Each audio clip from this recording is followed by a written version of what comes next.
Magandang umaga sa ating lahat. At inaanyayahan kong bawat isa na tumayo at ating purihin ng ating Diyos. Tunay nga na nandito tayo sa lugar na ito para awitan siya, itaas ang kanyang pangalan, dakilain ang kanyang pangalan. And meron akong narinig na preaching, sabi, ang buhay daw ng Kristiyano ay yung tanging mapagmamalaki lang talaga niya yung cross. Yung tanging mapagmamalaki lang niya yung ginawa sa kanya ni Jesus. Kung meron man tayong iisang bagay na gusto sa ating maalala ng ibang tao, yun yung si Hannah or tayo, yun yung tao na talagang binigay niya yung kanyang lahat-lahat. Or yun yung tao na talagang yung identity niya na kay Christ lang. So itong song na awitin natin, Mighty to Save, maging reminder to sa atin na ang buhay natin ay maging walang silbi kung wala si Jesus. Na siyang lahat-lahat sa atin. Na ang buhay natin ay isang buhay na laging umaawit ng pasasalamat sa pagligtas niya sa atin. Yung maging reminder ito sa atin. Amen. Sir God, salamat Lord sa araw na ito. Tunay nga na napakabuti niyo. And Lord, we invite your presence, Lord, sa lugar na ito, na i-feel niyo po kami ng inyong spirit. And makita nga po namin kayo na nagmo-move, Lord, sa lugar na ito. Indeed, Lord God, you are mighty to save. And we are so thankful, Lord, na kahit na madami kaming pagkukulang, kahit na flawed kami, Panginoon, still, Lord, you love us so much. And you pray, Lord, na patuloy kayo mag-glorify and ma-honor, Lord, through our words, through our actions, Lord. We humble ourselves, Lord God, sa inyo. Hallelujah.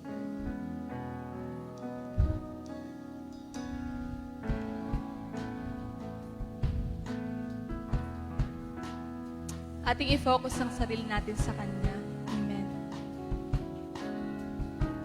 Everyone needs compassion.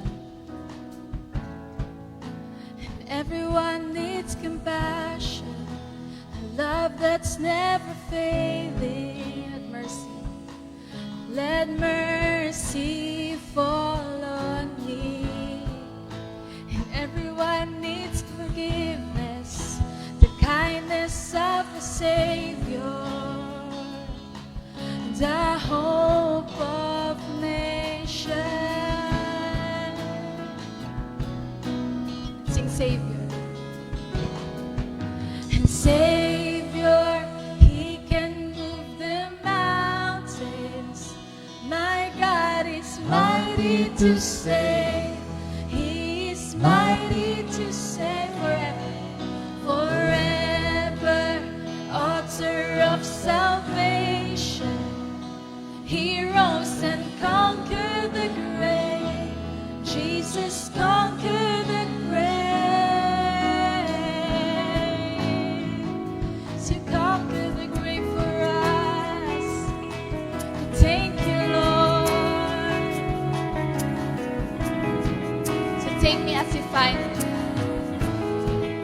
So take me as you find me, all my fears and failures.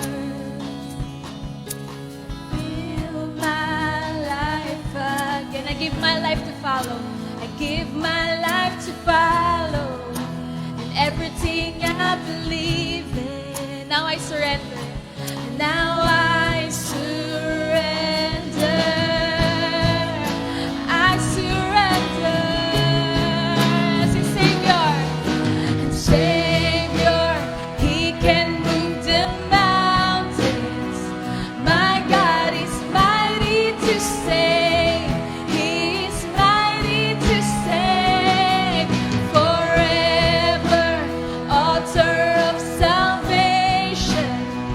Hero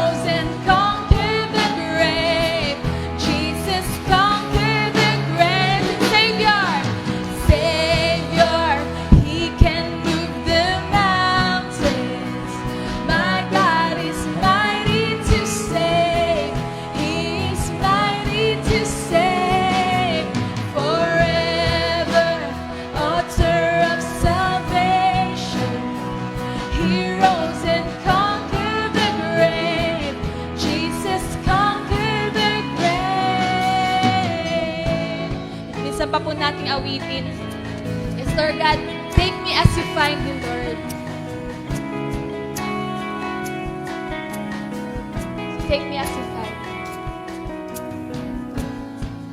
So take me as you find, yes, Lord, and all my fears and failures, yes, Lord, and fill my life. Fill my life. I'm gonna give my life to follow. I give my life to follow. And everything I believe in. Now I surrender. Now I surrender. I surrender. And Savior, He can move the mountains. My God is mighty to save. He is mighty to save. Forever, author of salvation. He rose and conquered the grave. Jesus conquered the grave. Savior, and Savior, He can move the mountains. My God is mighty to save. He is mighty to save. Forever, author of salvation. He rose and conquered the grave. Jesus conquered the grave.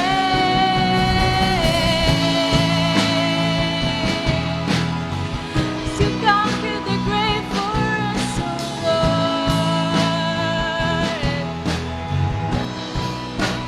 Shine your light in.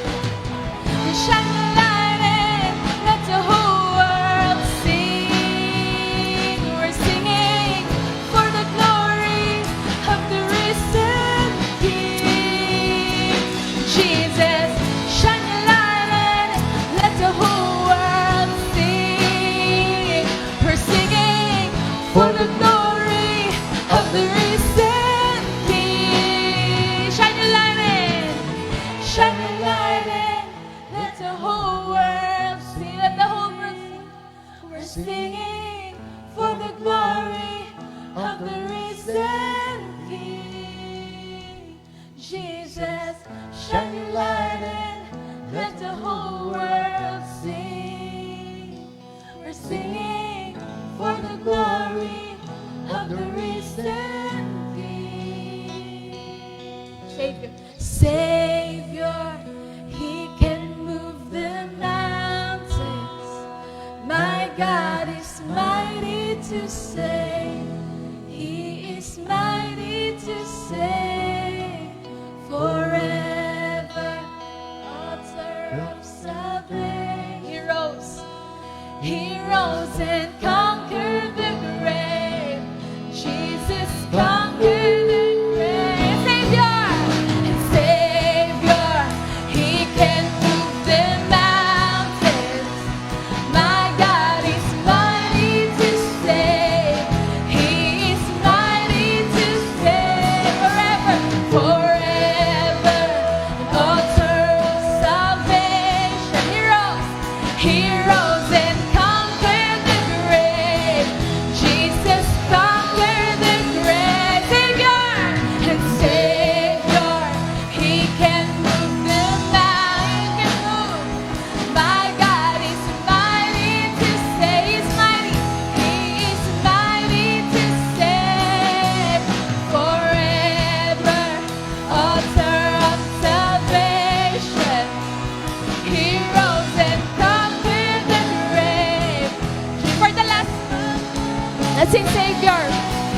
And Savior, He can move them. He can move the mountains. My God is mighty to save. He is mighty to save. Forever, author of salvation. He rose and conquered the grave. Jesus conquered the grave.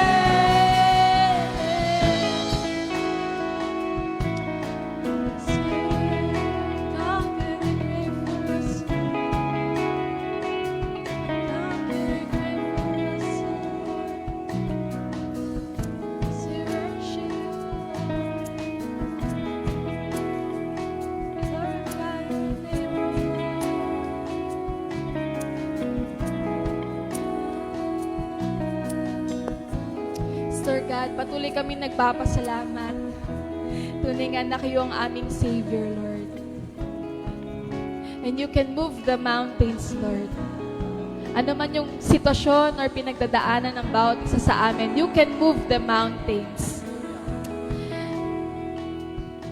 And we know, Lord, that we are victorious, Lord God, 2,000 years ago. Kasi, Panginoon, you have conquered the grave for us. And we will remind ourselves, Lord, that you are able to do great things, to do the impossible things, Lord, sa buhay namin. And we commit everything to you, Lord. We commit everything to you, Lord, and all our selves, Lord God, all our fears, all our hopes, Lord, lahat ng mga naisin namin, Panginoon, mga plano namin, Panginoon. Lord, we commit everything to you, Lord. And we pray, Lord, na kayo pong mag-lead sa amin. Yes, Lord God, we worship you. We honor your name because you are so good, Lord. Sa bawat araw, you are so good, Lord. Sa bawat araw, Lord God, you are sustaining us, Panginoon. Lord, we worship you. We are thankful, Lord God, sa goodness niyo. And we bring back, Lord God, ang honor, ang praise sa inyo. Maaari ba natin siyang palakpakan? Maaari ba natin siyang pasalamatan? So you are good, Lord. So you are good, Lord. We shout their praise. So you are good, Lord. Amen, amen. Sabay-sabay natin sabihin, Lord, you are good. Lord, you are good. Lord, you are good. Lord, you are good. Lord, you are good, and your mercy endures forever. Lord, you are good and your mercy endures forever. Amen. Sabay-sabay natin, palakpakin natin mga kamay. Hallelujah!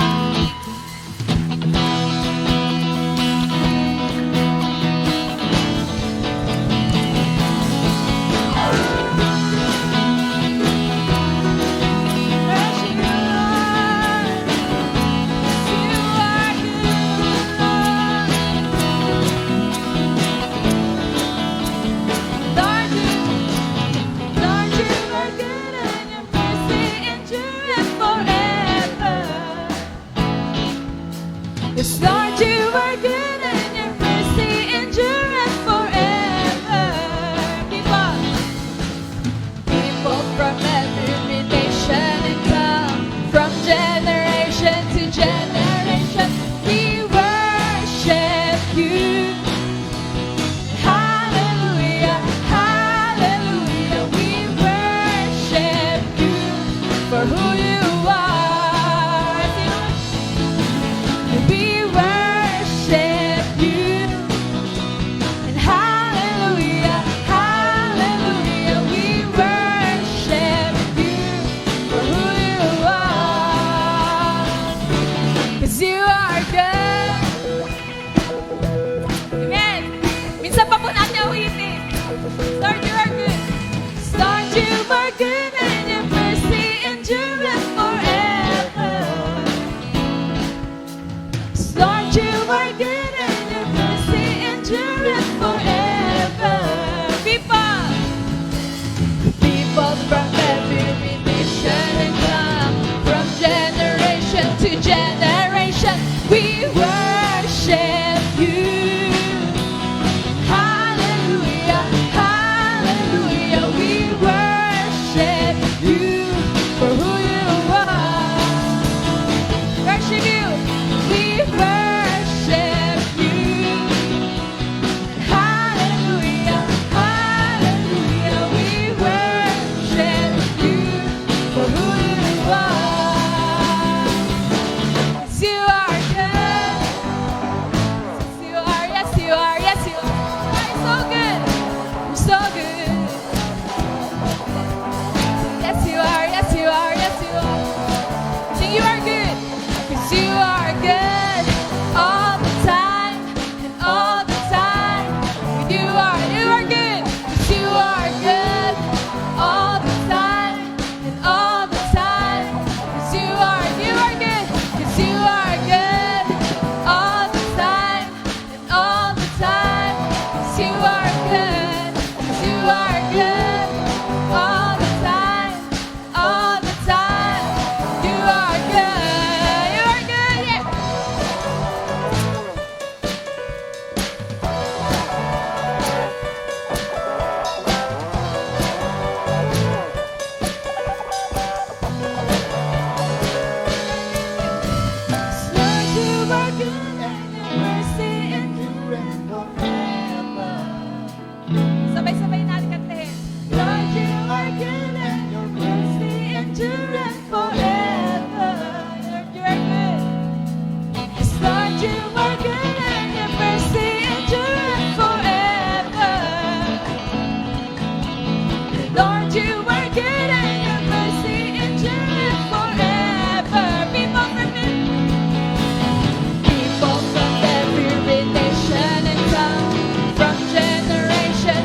for who you are, for who you are, 'cause you are good, so you are good.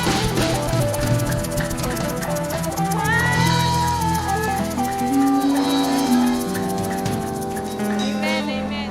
Pastor Gabby, glorify and honor your name, Panginoon. Salamat sa kabutihan niyo, Panginoon. Lord, kayong manguna, ang maitaas, ang madakila. Ito po ang aming dalangin sa pangalan ni Jesus. Amen, amen. Narito po tayo.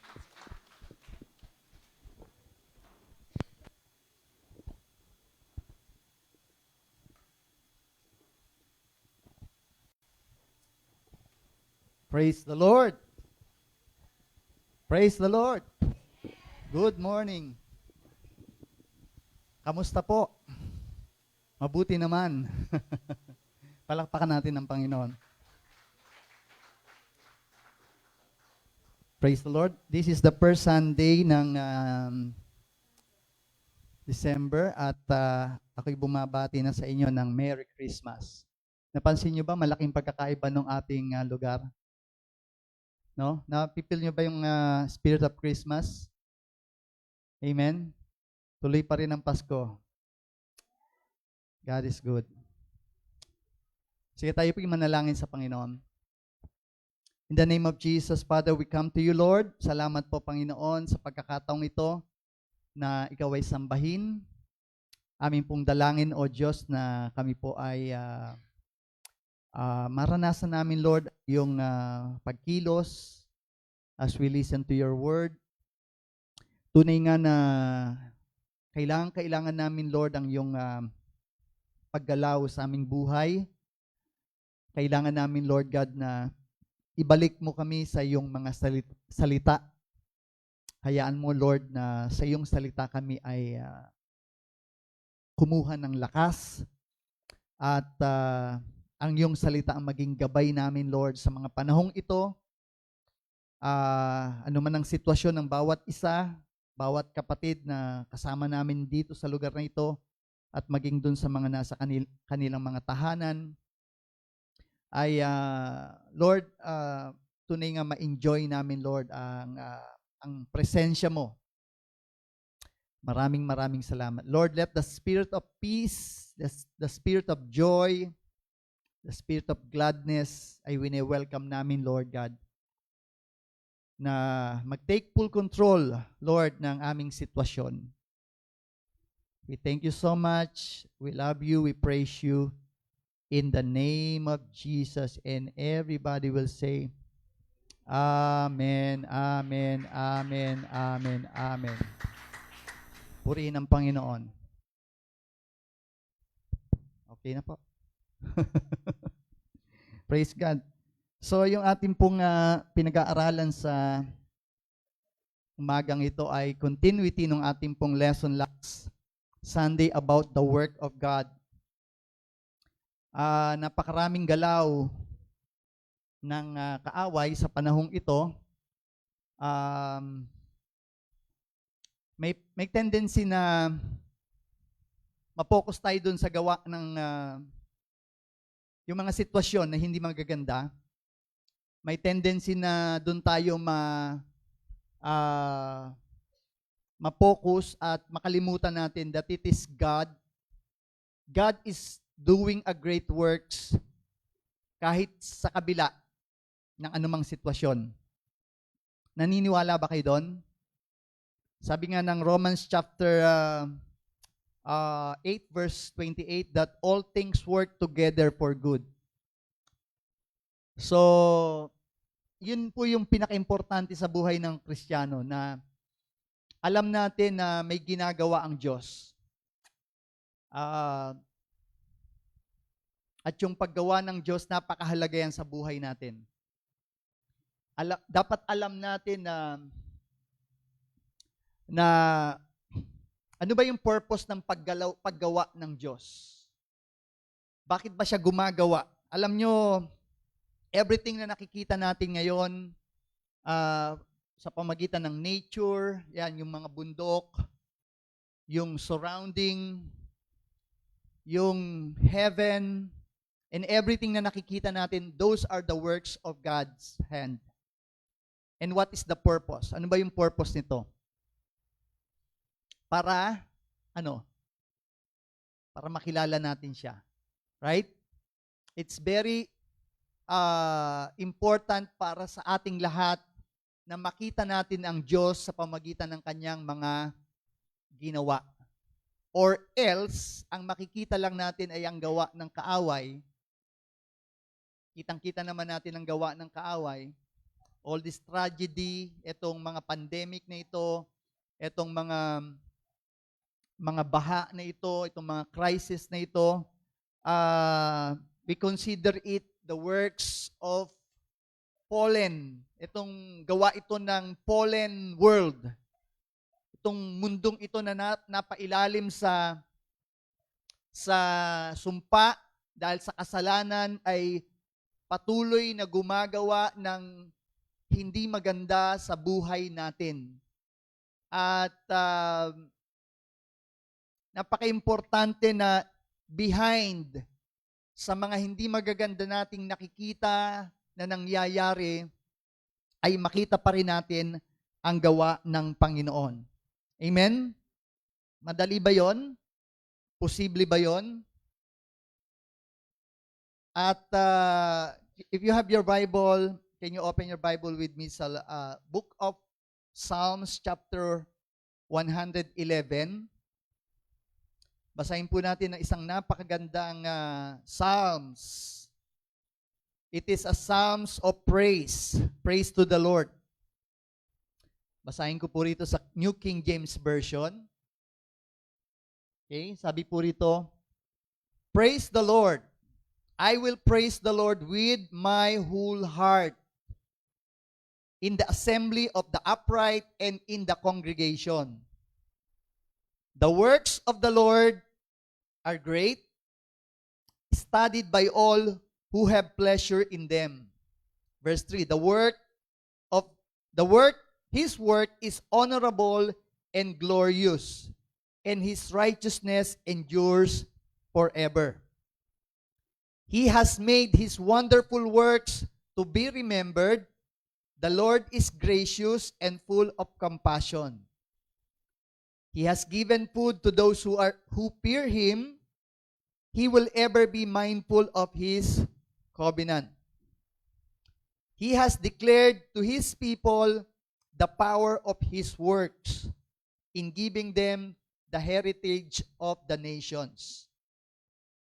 The works of his hand are verity and justice.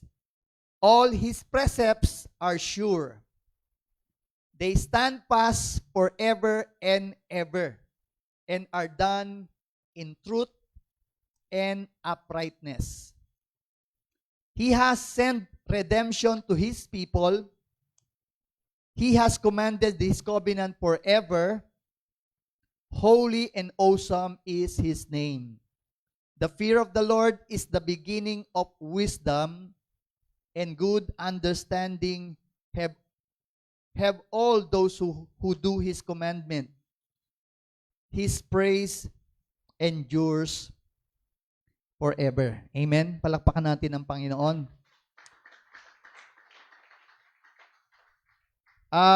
The works of the Lord. Ano ba ang purpose? Bakit ang Diyos ay gusto niyang alalahanin natin yung kanyang mga gawa? Kung babalikan po natin ang istorya ng mga Israelites,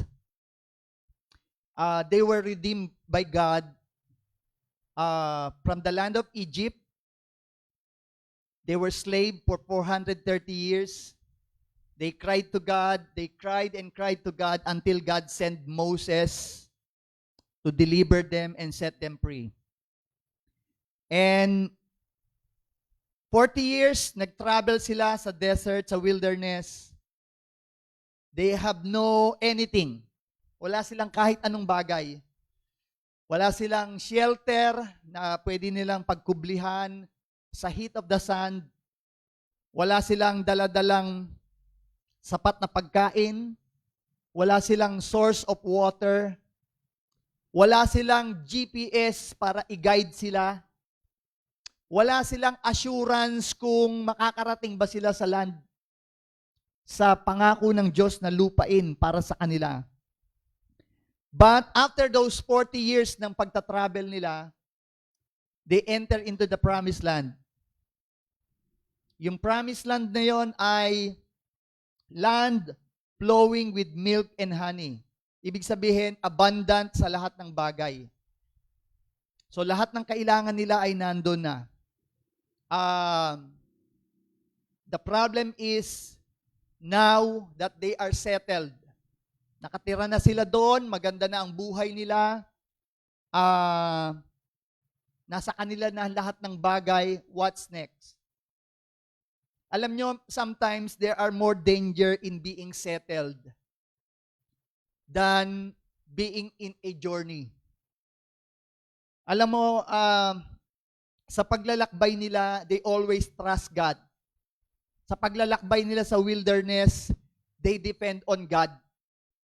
Nakadepende sila sa tubig na pinuprovide sa kanila ng Panginoon sa pamamagitan ng bato na sumusunod sa kanila. I don't know how it happened, no? Pero there's a source of water na patuloy silang pinuprovide ng Panginoon ng tubig. At yung manna, everyday, yung bread from heaven, na everyday silang kumakain ng food of angel o bread from heaven. And yung protection nila, yung pillar of cloud na nagko-cover sa kanila sa heat of the sun every day para hindi sila masunog ng init ng araw. At yung pillar of fire pagkagabi para hindi sila manginig o ma-overcome ng coldness ng wilderness. Lahat ng iyon ay pinuprovide ng Panginoon sa kanila. And they learn to trust God every day. No? Mas ang puso nila ay mas mayroong tendency mag-trust kay God. Magpakumbaba kay Lord. Because you see, if God will not walk with them, kahit sa isang araw lang, lahat sila ay pwedeng maubos at mamatay sa wilderness without the presence of God. Ganon kahalaga ang presensya ng Panginoon sa mga Israelites. Ganon din sa atin sa panahon natin ngayon. Amen? Pero nung sila ay nandun na sa promised land, huminto na yung pagbaba nung mana. Wala na silang nakukuhang mana. Yung fire, yung pillar of fire, nawala na rin.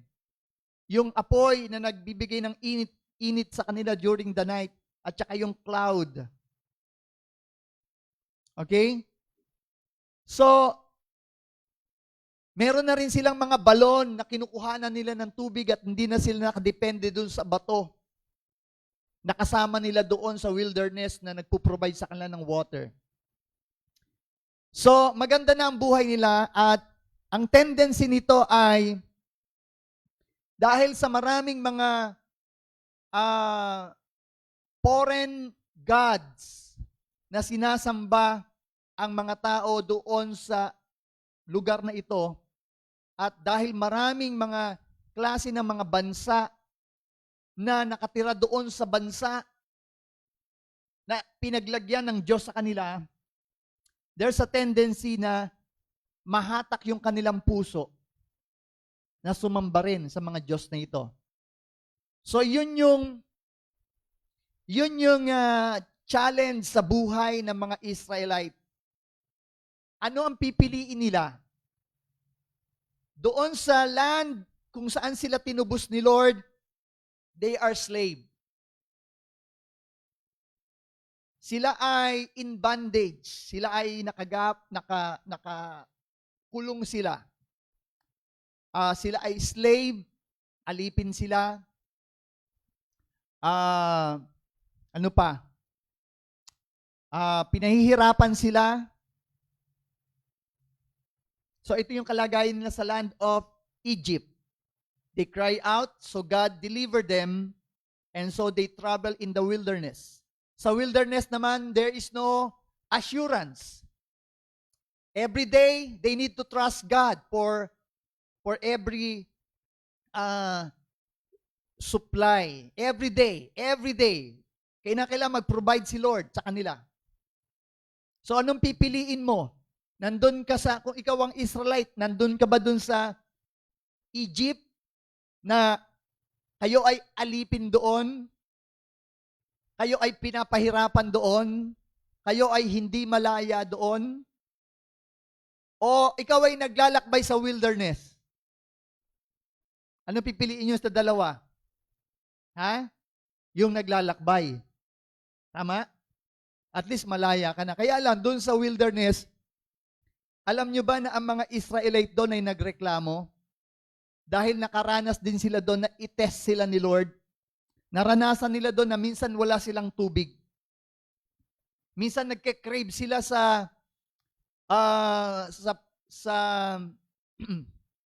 sa flesh o sa mga karne. Gusto nila makakain ng mga karning katulad ng kinakain nila doon sa Egypt. So, nagalit si Lord sa kanila. Dahil doon sa kanilang pagiging matigas ang ulo. Okay? So,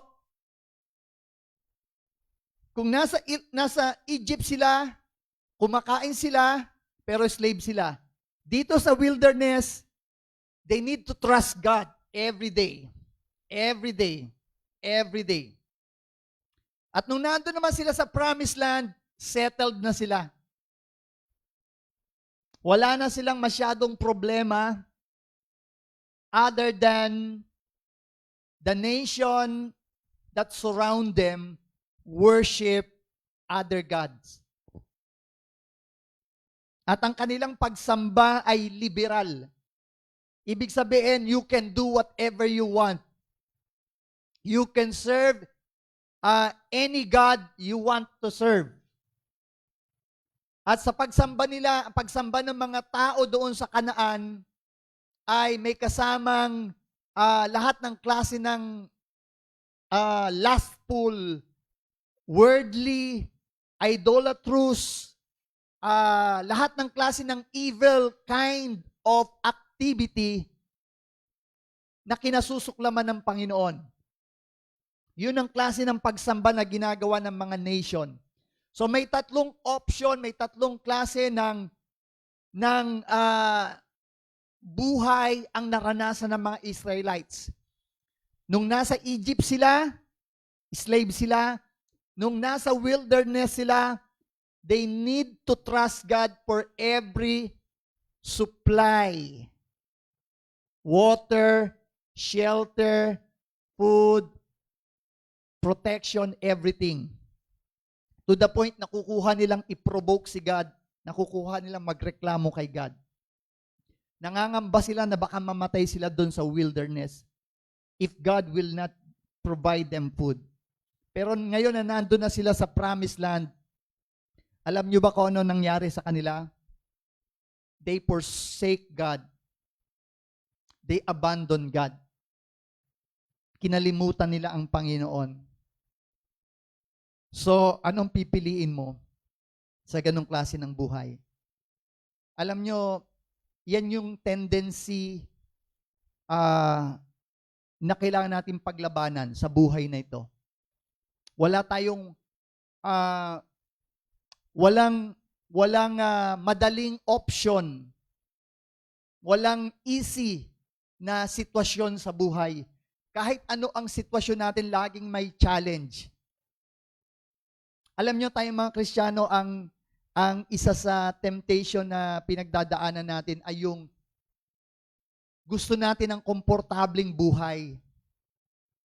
Yung hindi na tayo kinakailangang mag-trust kay God kasi lahat ng kailangan natin nandito na. Yun yung isa sa pinaka gusto ng tao na ayaw na natin ng mayroong mga challenge. Ayaw na natin ng may labanan. Ayaw na natin ng may mga difficulties pa tayo ang kailangang pagdaanan. Gusto natin, pagkatapos ng labanan na ito, sana tapos na, happily ever after na tayo. Gusto natin parang nanonood tayo ng love story ni nung sa Beauty and the Beast. Alam niyo yung mga love stories sa Walt Disney? Ang pinaka-ending nun, and they live happily ever after. Laging ganun ang ending nun Di ba pagkatapos nila ikasal, magsama, yung dalawa, happily ever after na sila. Wala na silang problema, wala nang witch, wala nang kalaban, wala nang kontrabida. So, happy na sila. So, meron din tayong konsepto na ganon. Pagkatapos ng pandemic na ito, wala na tayong problema. Actually, ganon ang pananaw natin noon nung hindi pa tayo mananampalataya. Kaya natin tinanggap si Lord. Sabi natin, pag tinanggap ko siguro si Lord, mawawala na ako ng problema. Merong ganong pananaw yung iba. Kaya yung iba nagba-backslide. Why? Bakit ganon? Pagkatapos kong i-accept si Lord, kala ko smooth na ang buhay ko. Wala nang challenge. Di ba? Ba't ngayon na born again ako? Parang mas marami pa yata ang problema ng born again kaysa sa hindi born again. Have you ever, ano mo ba yun? Parang naisip mo rin ba yun minsan? Bakit meron bang pangako si Lord na pagka na born again ka, magiging smooth na yung buhay mo? What I mean, wala nang challenge, wala nang mga labanan sa buhay. Meron bang sinabi si Lord na ganon? Walang sinabi si Lord na ganon. Amen? So ngayon, ang tanong ay ganito, yung bang mga labanan sa buhay, yung bang mga hardship sa buhay, yung bang mga testing sa buhay, yung bang mga difficulties sa buhay, talaga bagang yan ba talaga ay kaya ka ba talagang pahinain yan? Kaya ka ba talagang talunin yan? Kaya ka ba talagang gawing biktima niyan? Kaya ka ba talaga niyang gawing malungkot? Kaya ka ba niyang pahintuin? Kaya ka ba niyang gawing talunan? Kaya ba? No, it's not. Sabi ng Romans chapter 8 verse 39, walang makapaghihiwalay sa atin sa pag-ibig natin sa Panginoon. Amen? Kahit kagutuman, kahirapan, tabak, anghel, kamatayan, whatever, it cannot separate us from the love of God. As long as, doon tayo nakapunto, as long as, habang maliwanag sa iyo at maliwanag sa puso mo kung sino ang Diyos. Habang maliwanag sa iyo at malalim sa puso mo kung gaano siya kadakila. Habang alam mo kung gaano ka-powerful ang God, walang makapaghihiwalay sa iyo sa Kanya. What I mean, nasa sa iyo, it's up to us kung hihiwalay tayo or lalayo tayo sa Panginoon in times of trouble. Kaya nga, in times of trouble, ano ang kailangan mangyari sa atin? In times like this, ano ang importanteng meron tayo? Napaka-importante na i-remind tayo ni Lord sa kanyang mga works. Amen? Yan yung ginawa ni Lord na proteksyon sa mga Israelites. when they enter into the promised land, nung nandun na sila sa promised land, nakatira na sila sa magagandang bahay, safe na sila, may pagkain na sila, may mga taniman na sila, hindi na sila kinakailangan na maglakbay.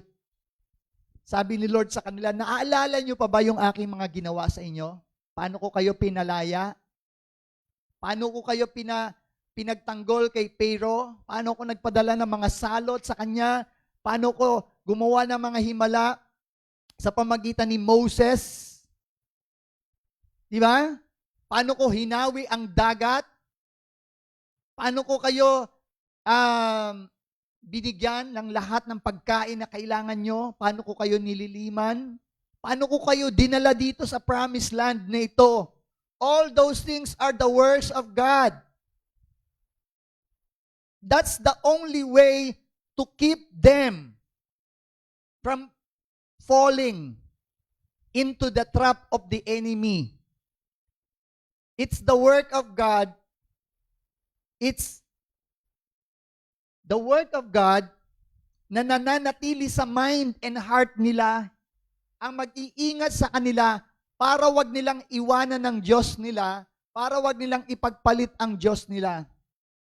Para manatili silang tapat sa Diyos at magpuri sila sa Diyos. Kung meron mang dumadating na pagsubok sa kanila, balikan lang nila, paano ba sila niligtas ng Panginoon? Gaano kalaking kamay, gaano ka makapangyarihang kamay, gaano ka mighty ang ginawa ng Diyos na pagliligtas sa kanila para mag-trust sila na hindi sila pababayaan ng Panginoon sa mga darating na panahon.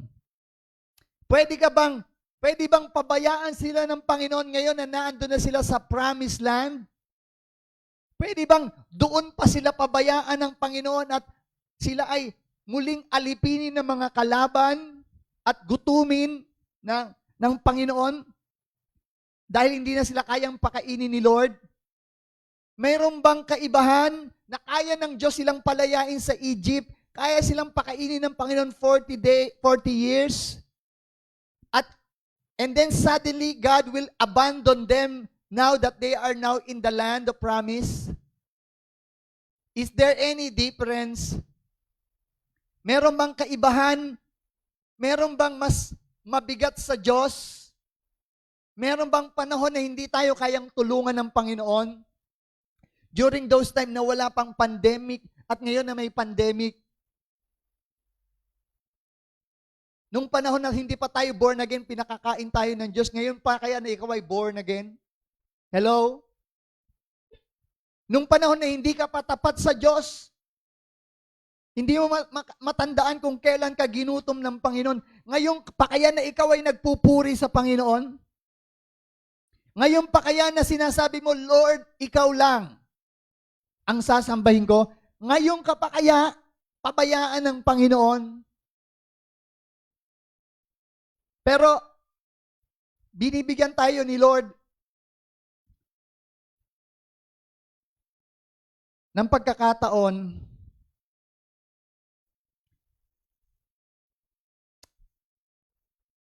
sa pamagitan ng pagpapaalala niya sa atin ng kanyang mga gawa. Ano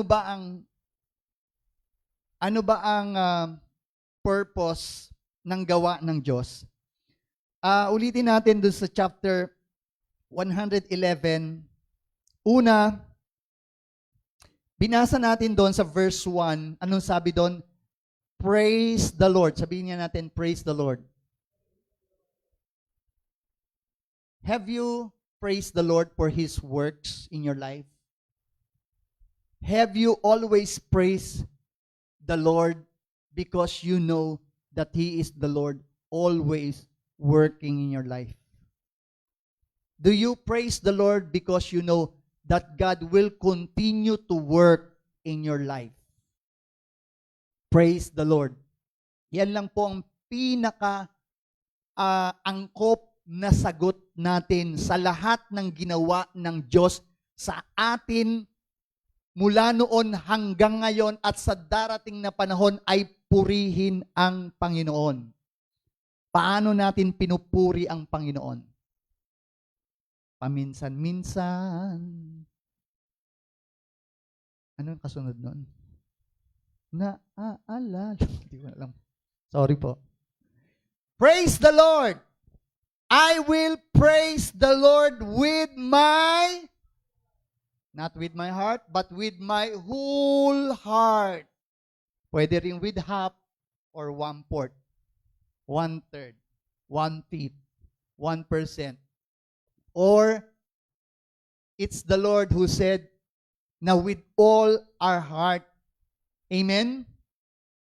And not only when we are alone, but most of all, when we are in the assembly of the upright. Sino ba yung mga upright? Yung mga matuwid, yung mga binigyan ni Lord ng kaligtasan. Yung mga katabi mo. In the assembly and in the congregation. Amen? So number 1, the works of the Lord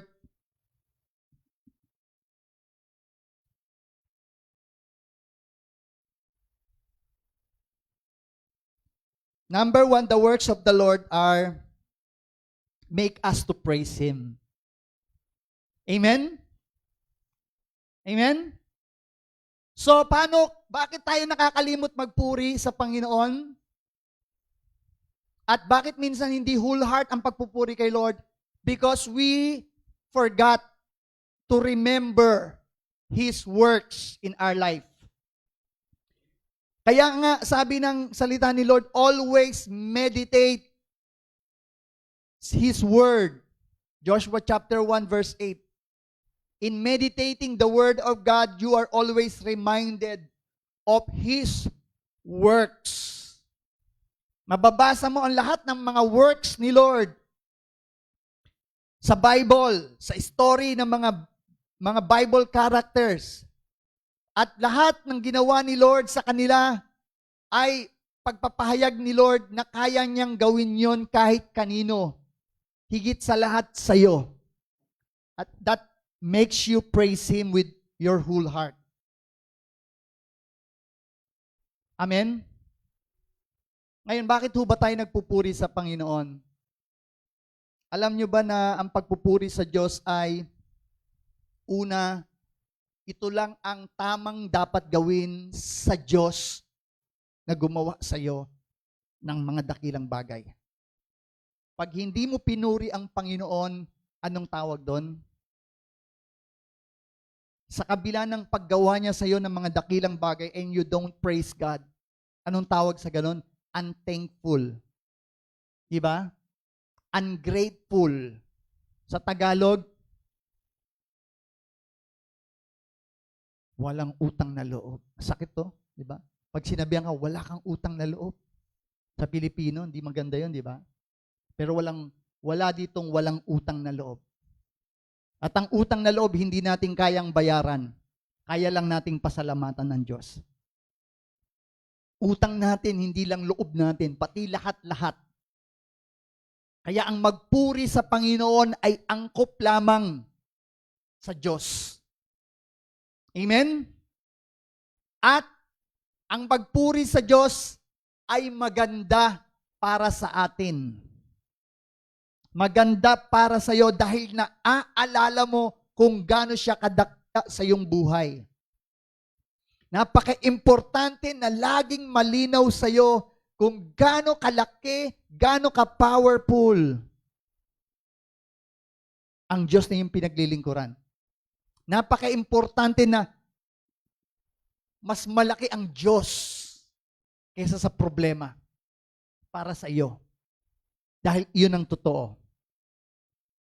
Pag nakakalimutan na nating purihin ng Diyos, parang mas malaki na ang problema, parang mas malaki na ang sitwasyon, parang mas malaki na ang gawa ng kaaway kaysa sa gawa ng Diyos. And that is so dangerous.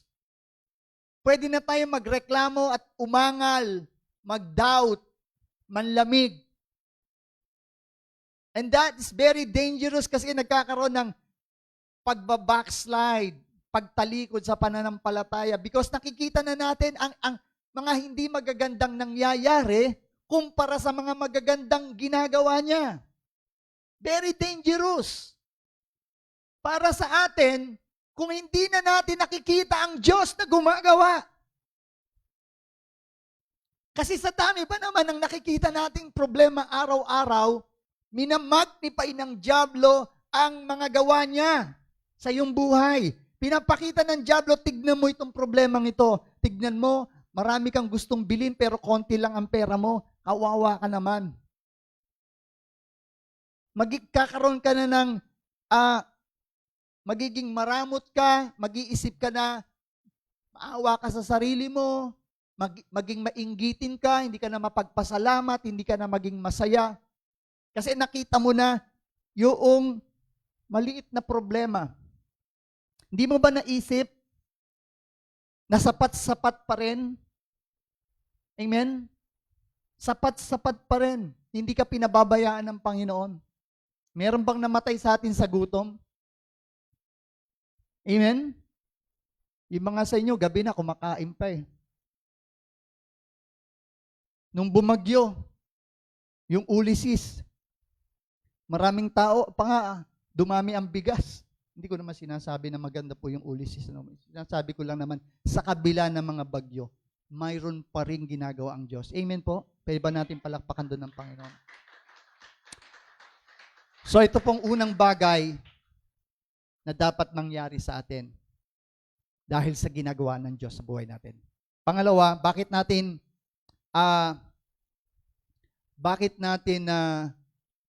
tinitignan ang kabutihan ng Diyos, ang gawa ng Diyos?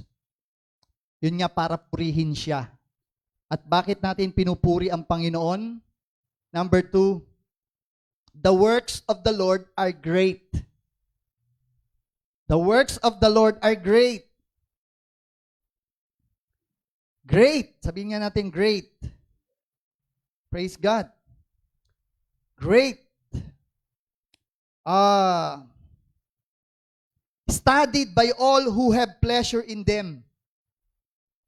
Studied by all. Pinag-aaralan pala ito.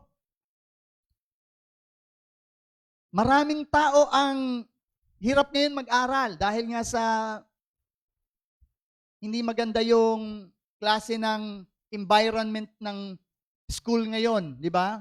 Distant learning, module, hindi masyadong exciting.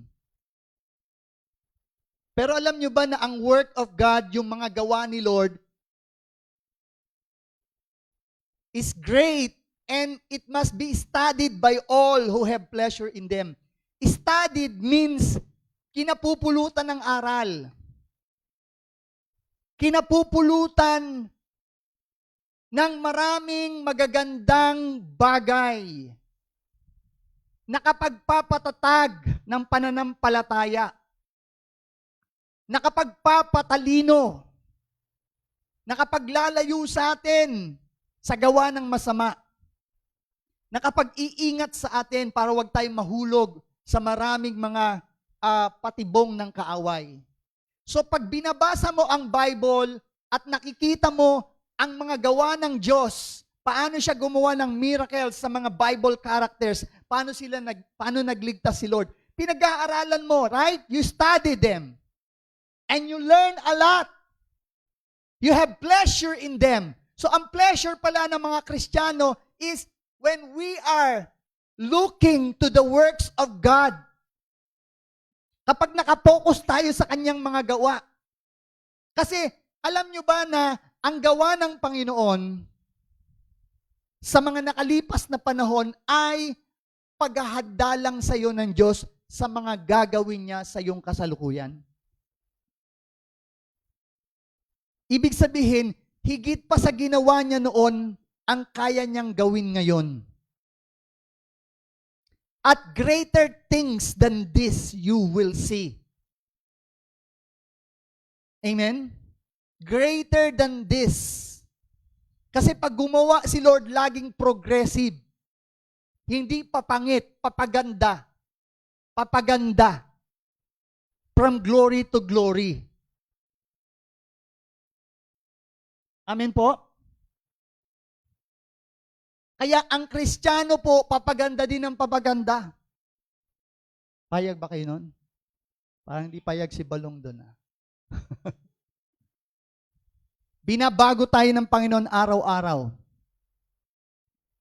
Amen? Because we study the great works of God. Amen? Pangatlo, ano ang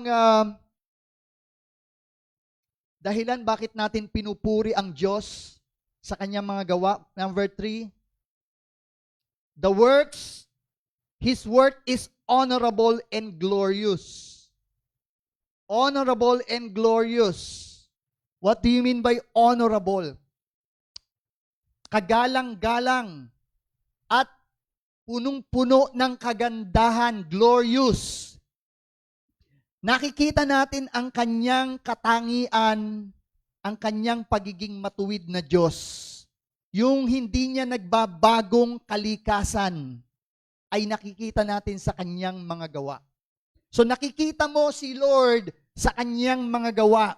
Paano mo ba nakikita si Lord? Paano mo ba nakikilala si Lord? Makikita mo siya sa kanyang mga gawa. Kaya kung gusto mong makita si Lord at nais mo pa siyang makilala at lumalim ang pagkakilala mo sa kanya, masdan mo ang kanyang mga gawa. It is glorious and it is honorable. Amen? He shows His righteousness that endures forever through His works. And that's the reason we praise Him for His works. Because His works is honorable and glorious. Amen? Pangapat, we praise the Lord for His works because His works are worth remembering. Worth remembering. Amen? He has made these wonderful works to be remembered. The Lord is gracious and full of compassion. Pag sinabing worth remembering, alam nyo, may mga bagay po tayo na pilit nating inaalala. Ano ba yung mga bagay na hindi natin makalimutan? May dalawang bagay yan eh. Isang bagay na hindi mo na dapat alalahanin at isang bagay na dapat mo laging alalahanin. Yung magagandang bagay, alalahanin mo yan. Yung hindi na magagandang bagay, ilagay mo na yan sa baol. Yung mga painful moment sa iyong buhay, yung mga pagkatalo mo na laging nagbibigay sa iyo ng discouragement, wag na yan pag-focusan mo. Kung maalala mo yan, okay lang, hayaan mo lang dumaan sa isip mo. Learn. Matuto ka sa mga painful moment o painful situation sa iyong buhay. But don't remember it again and again and again and again and again. It will not make you. It will not make good. Hindi gagawa ng mabuti sa iyong buhay yan. Pero ang works of God, worth remembering. Ibig sabihin,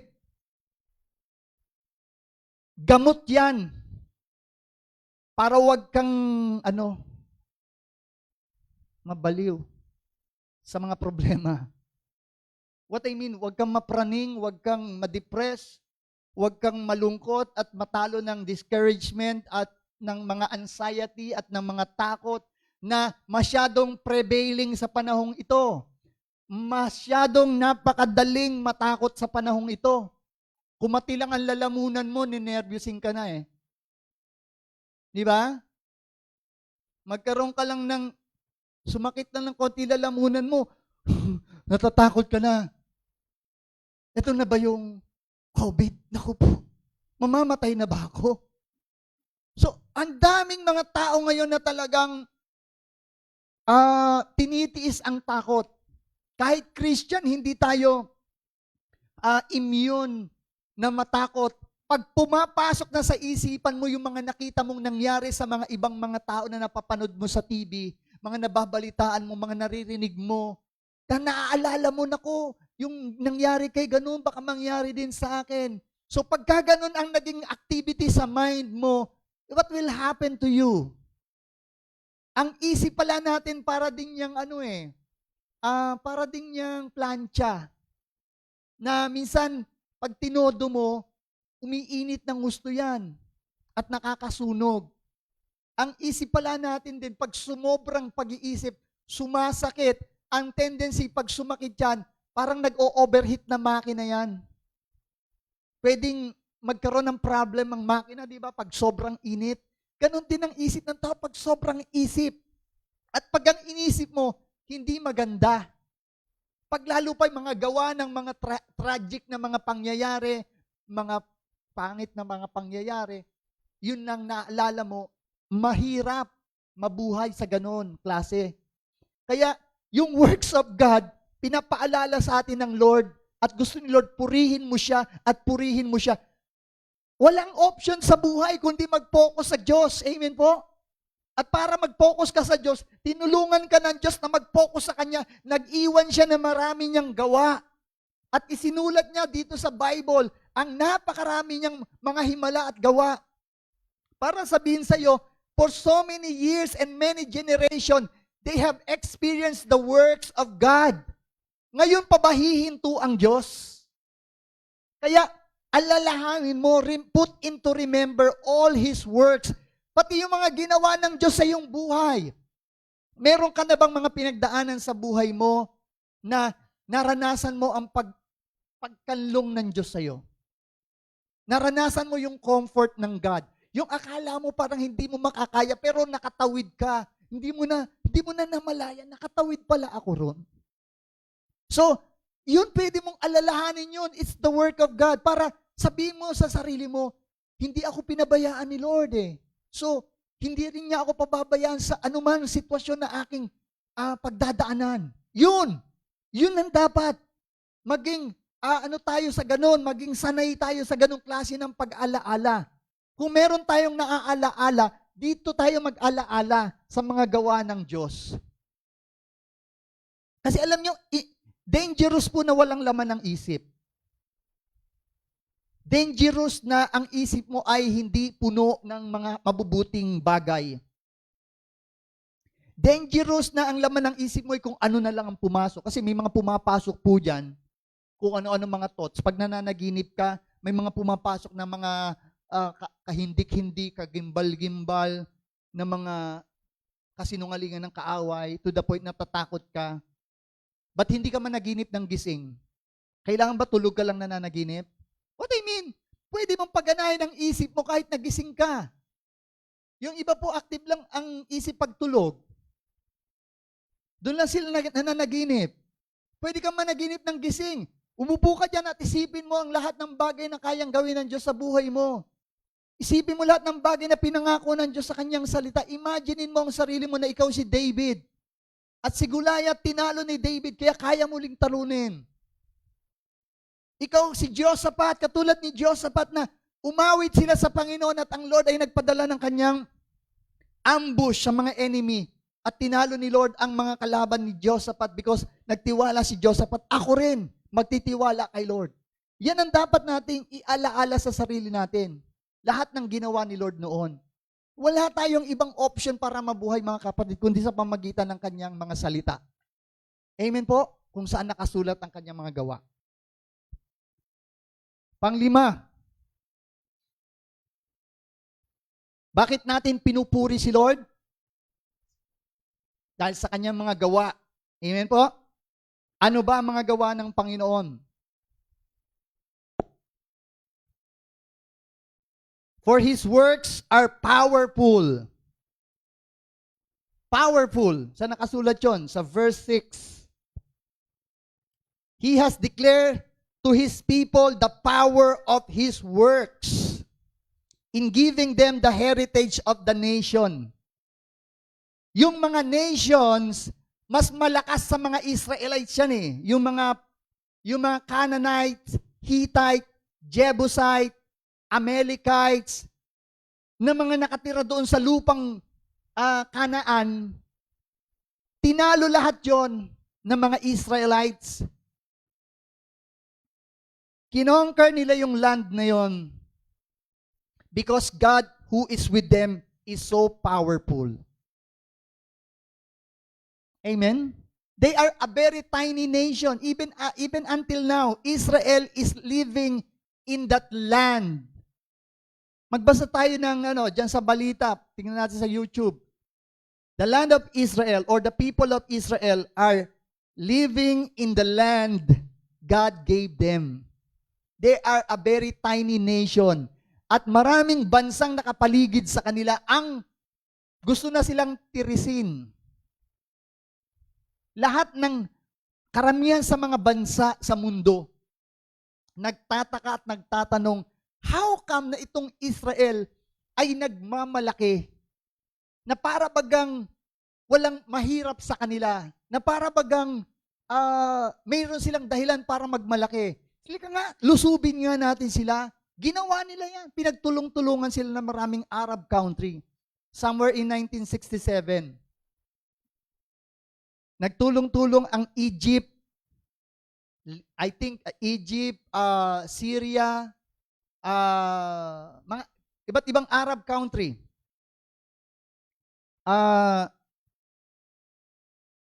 And then God show His powerful works through how He delivered the Israelites. Dun sa tinatawag na 7 days war. Within 7 days, they win the war. Napakarami nilang kalaban. A very tiny nation. So, purihin ang Panginoon. Amen? Purihin ang Panginoon. Kaya ng Diyos gawin yan sa lahat ng panahon. Kayang gawin yan ng Diyos sa iyo. Simulan mo lang purihin ang Diyos. Amen po? And then, pang-anim, bakit natin pinupuri ang Diyos sa kanyang mga gawa? For the works of His hand are truth and justice. Truth and justice. Alam nyo, karakter ni God ang truth. Karakter ni God ang just. At pag sinabing the work of His hand, yung hand ay representative yan ng tao. Pagka nag-sign ka, di ba, o nag-fingerprint ka sa isang dokumento, you put yourself, di ba? Tama ba yon? The work of His hand. Pag nakita mo ang isang gawa ay napakaganda, ang nakikita mo yung gumawa. So how can you know God is true and just? It's the character of God imprinted with His hand sa kanyang mga gawa. Amin po? Kaya purihin ng Panginoon, sa lahat ng ginawa ng Diyos, makikita mo na ang Diyos ay katotohanan. Hindi siya nagsisinungaling. Pinakamahirap paniwalaan ng kasinungalingan. But God is true. He is truth. Hindi siya nagsisinungaling siya. Pagka may sinabi siya, totoo yun. Pag may pinangako siya, totoo yun. Pag tumaya ka, panalo ka. Nagtiwala ka, hindi ka mapapahiya.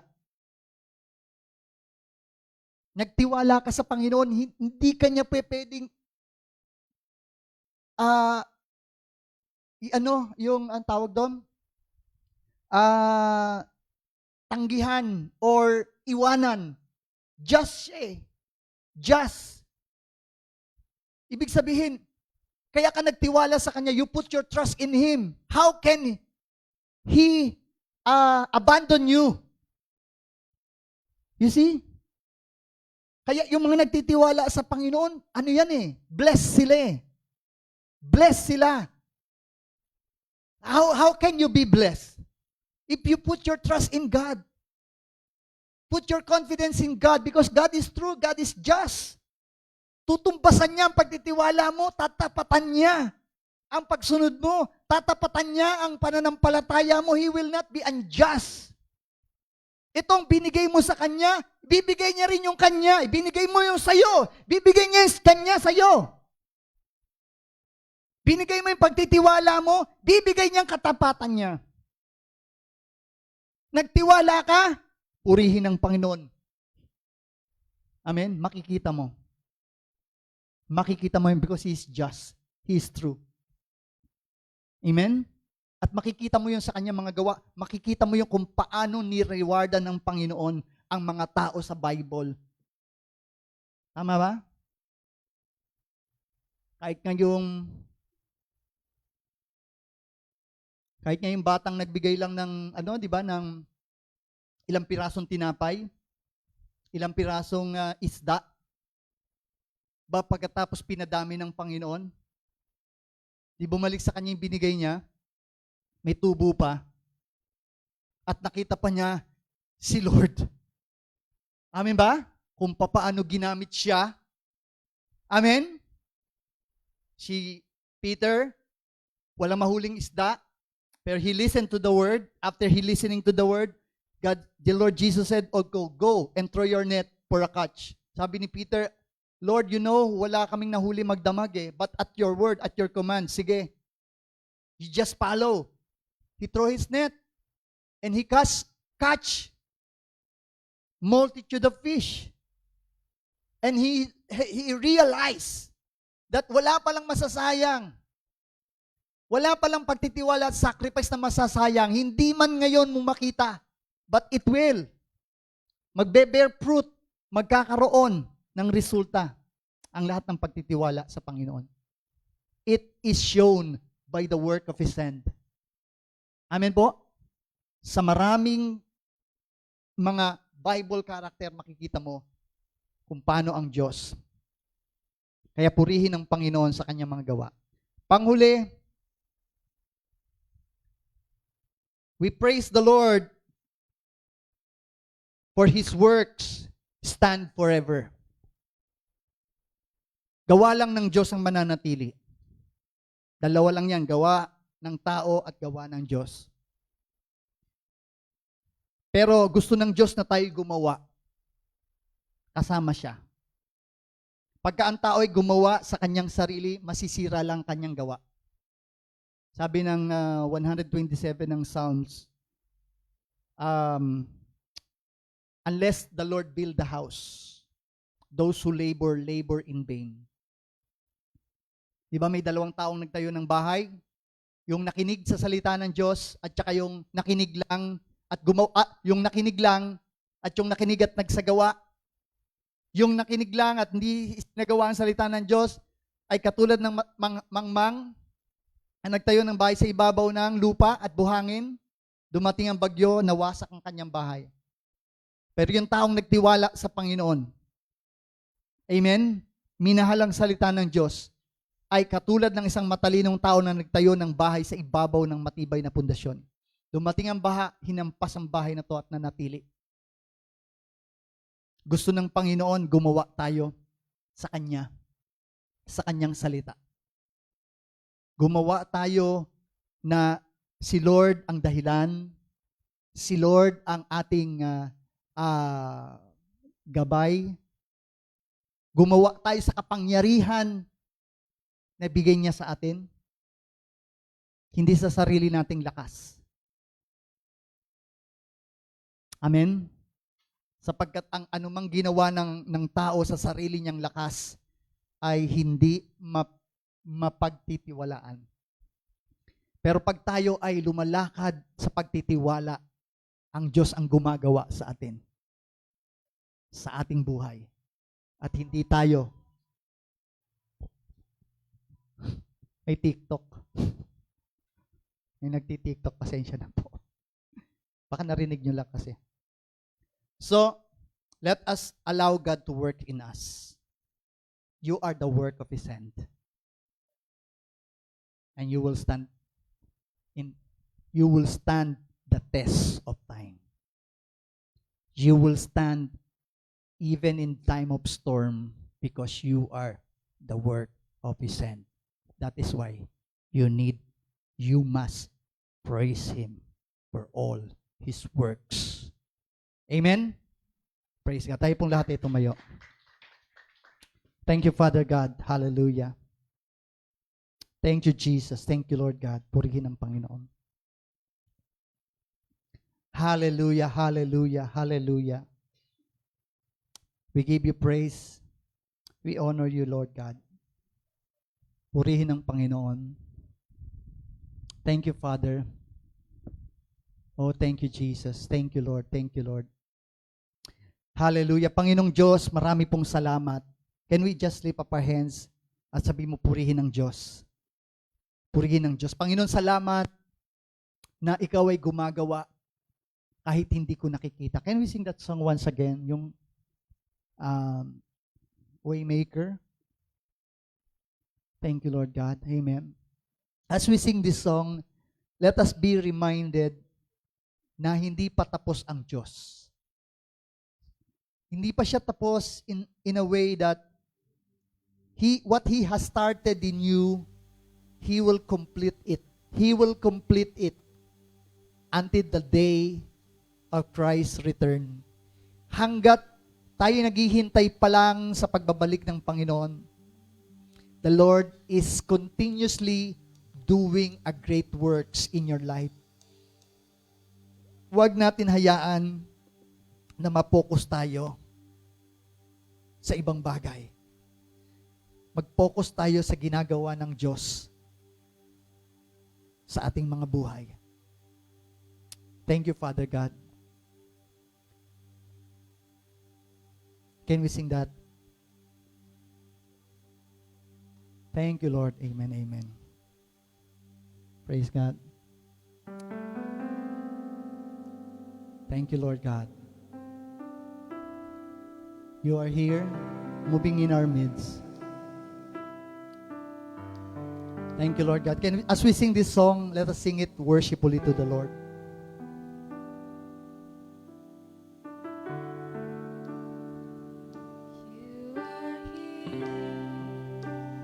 Moving in our midst, I worship you.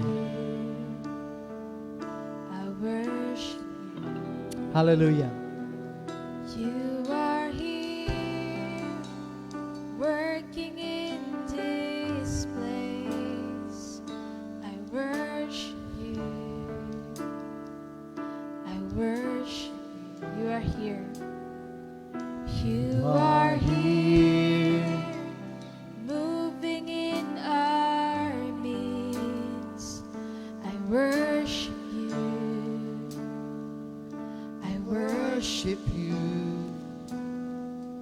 you. Are here, working in this place. I worship you. I worship you. 'Cause you are Waymaker, miracle worker, promise keeper, light in the darkness. my God, that is who you are. 'Cause you are waymaker, Miracle worker, promise keeper, light in the darkness. My God, that is who you are. You are here. You are here touching every heart. And touching every heart. I worship you. I worship you. You are here. 'Cause You are healing every heart. Healing every heart. I worship you. I worship you. You are here. You are You're turning lives around. Turning lives around. I worship you. I worship you. You are here. You are here, mending every heart. I worship you. I worship you. Waymaker, miracle worker, promise keeper, light in the darkness. my God, that is who you are. Waymaker, miracle worker, promise keeper, light in the darkness, my God, that is who you are. 'Cause you are Waymaker, miracle worker, promise keeper, light in the darkness. my God, that is who you are. Yeah, you are. Waymaker, miracle worker, promise keeper, Light in the darkness. my God, that is who you are. That is who you are.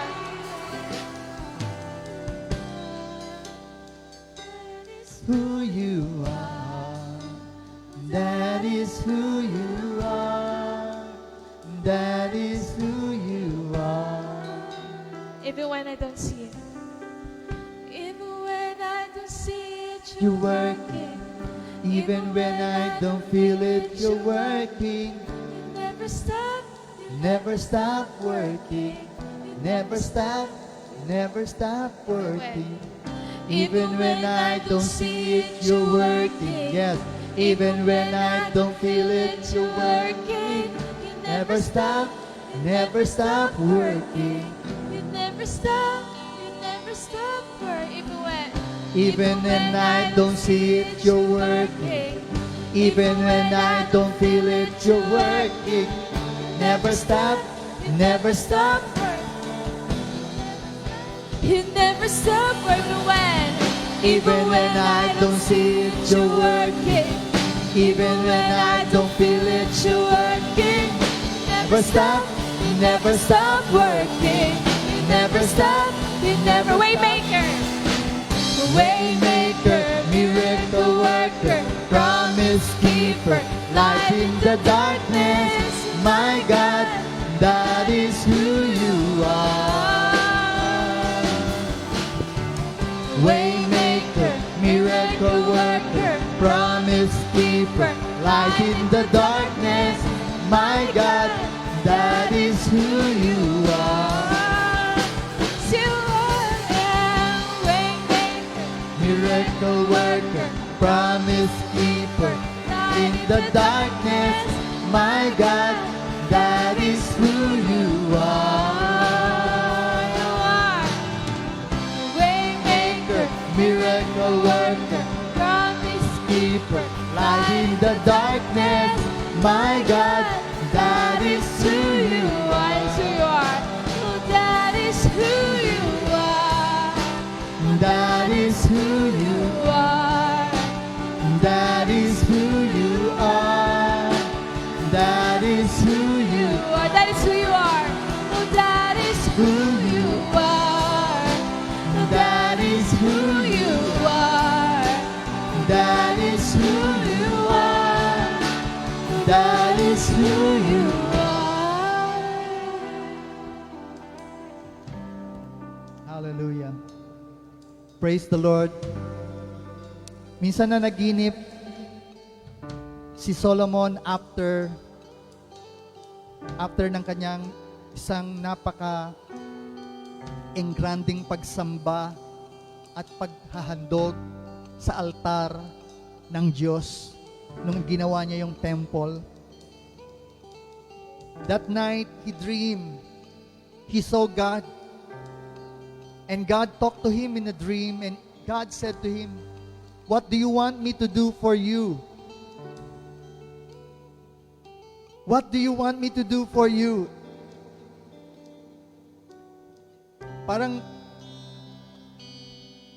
unbelievable na isipin natin, no?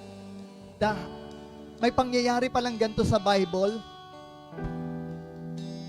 That God can speak even in a dream.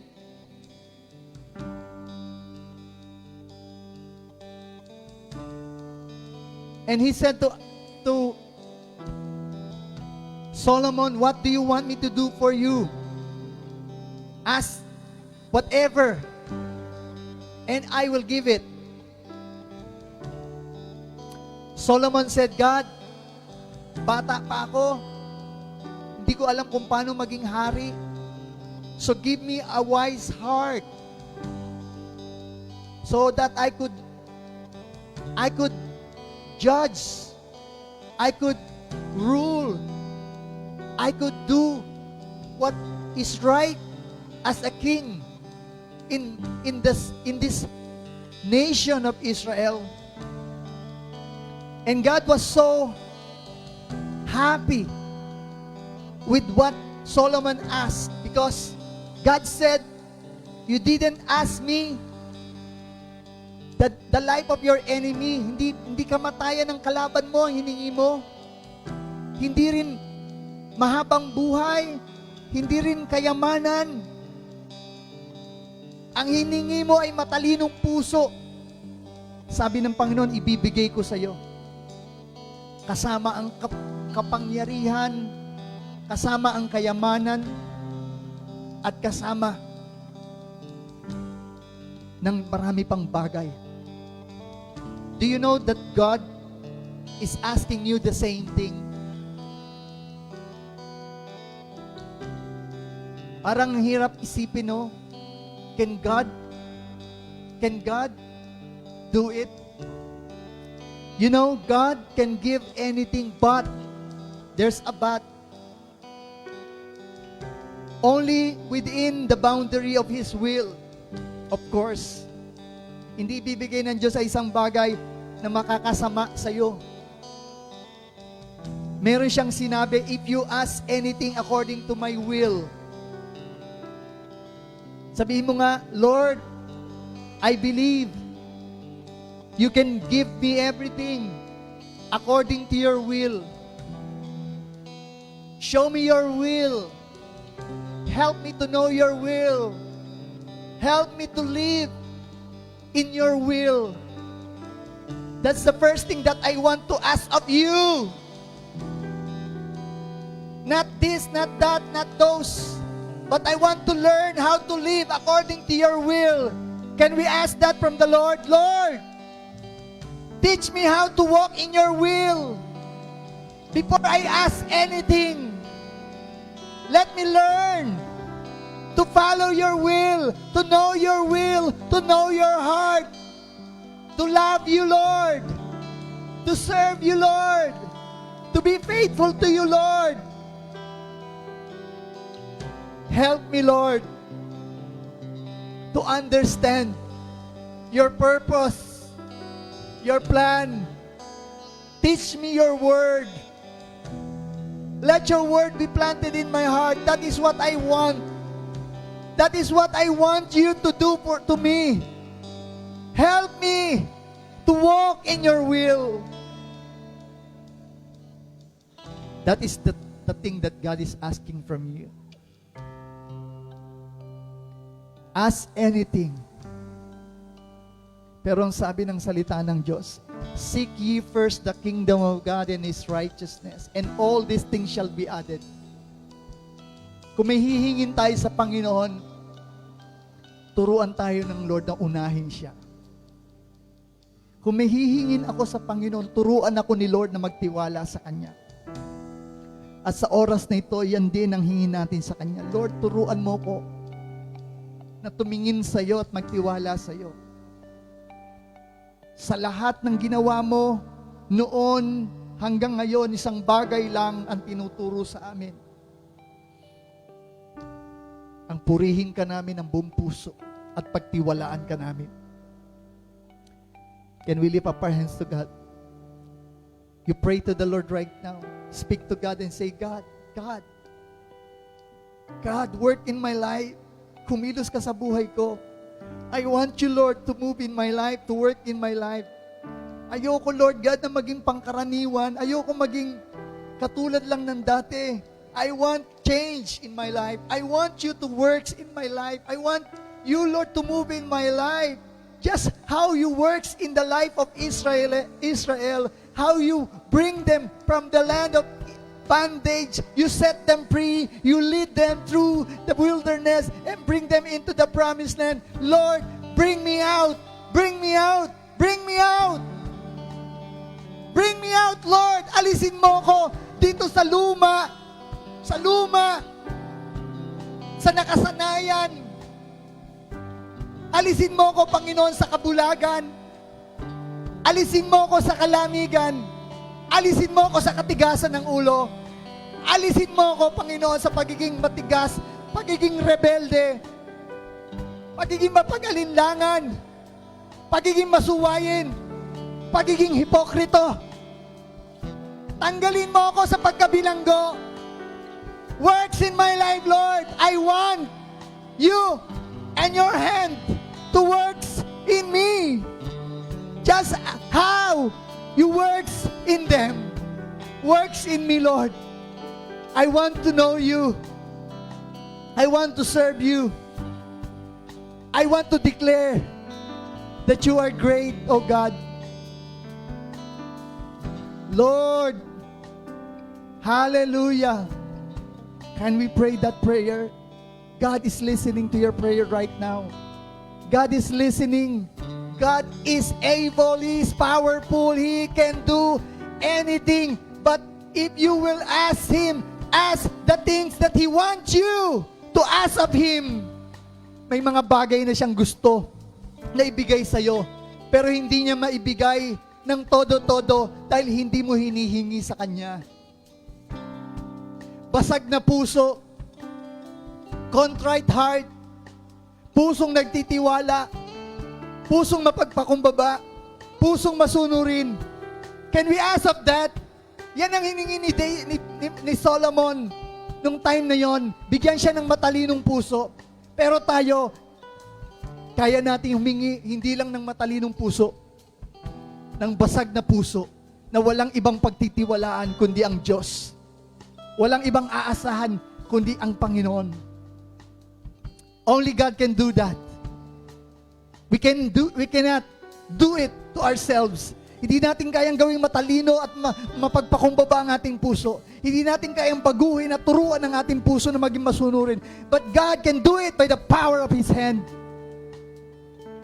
Let us acknowledge first na tayong lahat ay may kailangan mabago sa buhay natin. Aminado ba tayo na may kailangan gawin ng Diyos sa buhay mo? Aminado ka ba na mayroon pang dapat gawin ng Diyos sa buhay ko? Are you desperate? Are you desperate? Desperate ka ba? Talaga ba? Talaga ba? Or are you just waiting for something to happen without asking it desperately? You see, maraming tao sa Bible, they cry out to God, and God listened to them. We don't need to cry out for God to listen to us. He is a merciful God. He is right here asking us to just open your heart and allow Him to work. Just open your heart. He will work in you. Have a broken heart and He will work in you. Have a humble heart and He will teach you. Have a open heart and He will show you who He is. Worship Him. Lift up your hands to God. Humble yourself and say, God, hallelujah. Say it from your heart. Praise you, Lord. Come on, with all your heart. Praise God. Hallelujah. Come on, say it. Hallelujah, God. Oh, come on, come on, come on, come on, come on. With all your heart, says. With all your heart. Oh, God, He is the way maker.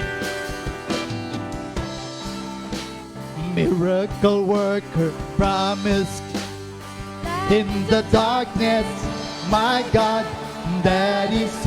Come on, talk to God right now. Lord God, here am I. Waymaker, miracle worker, promise keeper, light in the darkness, my God. That is who you are. Oh God, amen. Waymaker, Miracle worker, promise keeper, light in the darkness. my God. Waymaker, come on, sing it, congregation. Waymaker.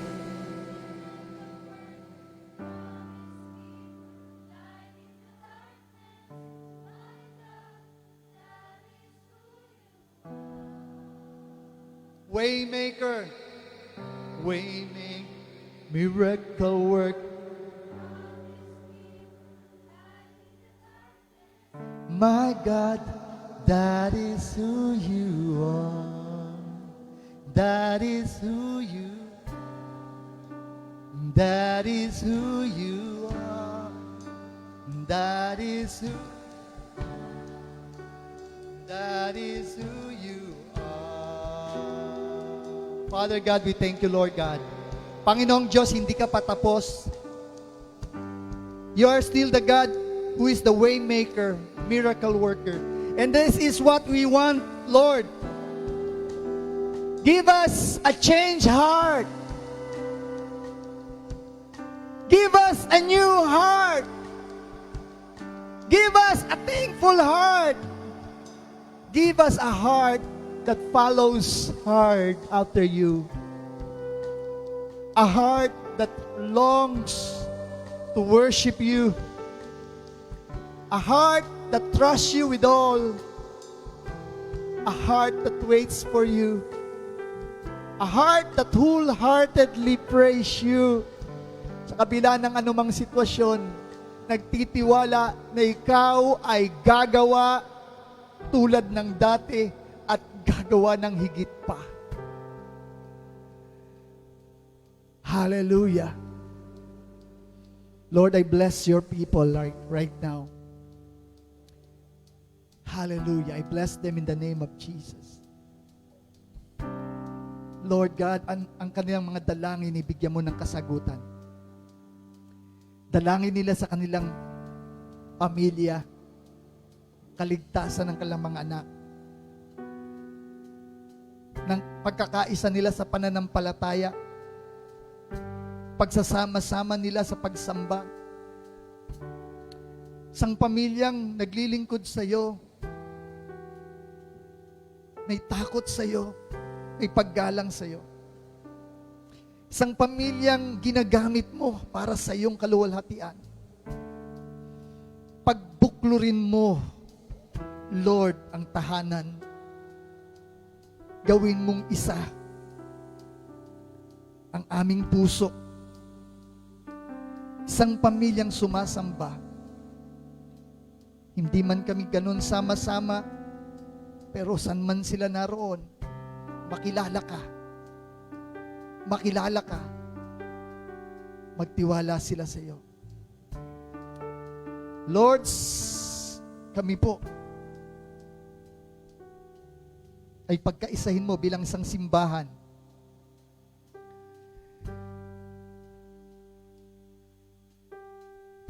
Isang katawan. Patatagin mo kami. Baguhin mo. Gamitin mo kami.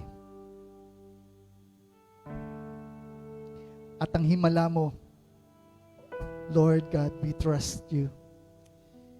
We believe in your miracle. Sa mga kapatiran namin na may mga karamdaman, may mga sitwasyon, we pray for the recovery, restoration, renewal of strength, restore the hope, restore everything that the devil has taken from them. You are the God of restoration. You are the God who works and you restore.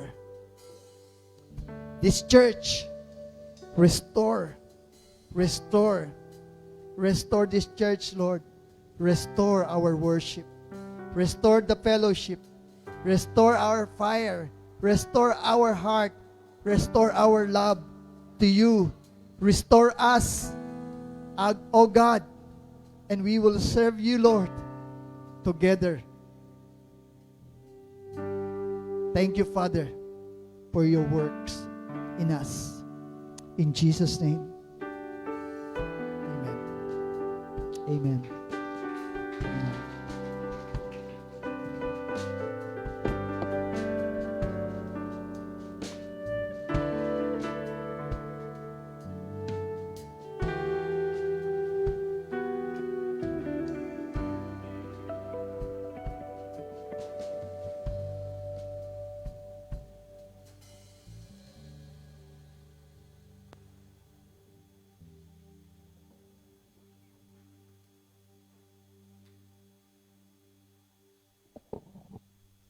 Amen.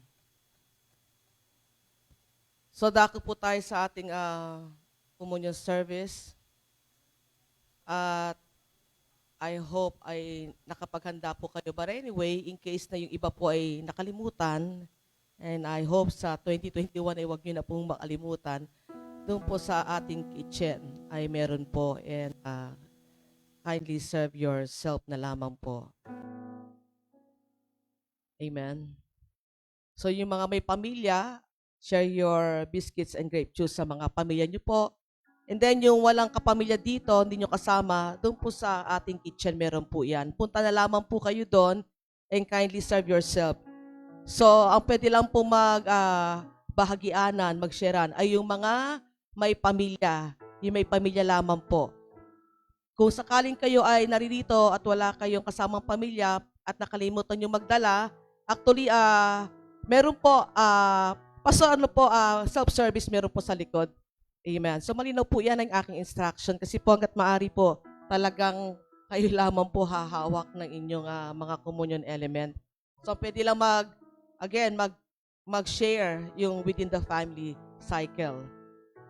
At kung kayo'y narito, wala kayong pamilya at nakalimutan nyo magdala, again, doon po sa kitchen meron po tayo inihanda. So self-service po tayo. So, while we are waiting for others na makapaghanda, and I hope sa 2021 amen? So, at least, matatandaan nyo na po uli yan, na kapag dumarit na ng communion service, talagang prepare for your communion elements. Amen? Pero ang mahalaga, huwag kayong mag-miss out. Meron naman po tayo kahit paanong inihanda. Wow! The last communion service for this year, 2020. Napakabilis ng panahon. So, allow me to read sa 1 Corinthians chapter 11, the very familiar passage when it comes sa komunyon. 1 Corinthians chapter 11, sabi po dito,